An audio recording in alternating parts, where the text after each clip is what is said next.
Баршаға сәлем, 2 жілік сиыр етін алдыртқан болатымыз, өздері осылай кіргізіп берді. 2200 теңгеден 103 кілә болды.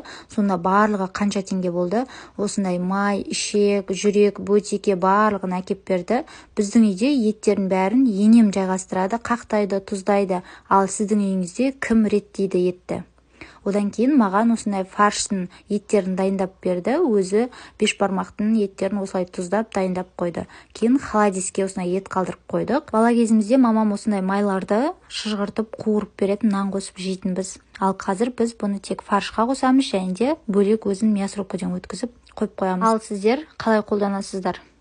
Сосын фарштарды өткізіп болғаннан кейін осылай мешоктарын дайындап, бір тамақ жасайтындай қылып, бөліп реттеп жайғастырып қойдым осылай.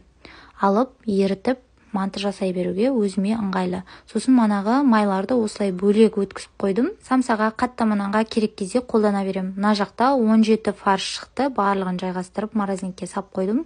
Одан кейін мякоть еттерді осылай кесіп, бөлек-бөлек дайындап, морозилькке салып тастадым.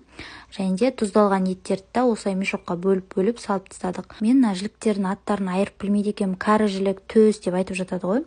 Соларды сіздер білесіздер ма? Жалпы барлығын. Ет келген күні қандай тамақ жасаймын деген проблема жоқ қой. Етті аямай салып, өкпе, бауыр, жүрек барлығын араластырып, осылай күшті қуырдақ жасап жеп аламыз. Сосын холодильниктің сүйектерін қайнатып қойдық. Осылай 11 сағат или 12 сағат қайнады, күшті болып шықты.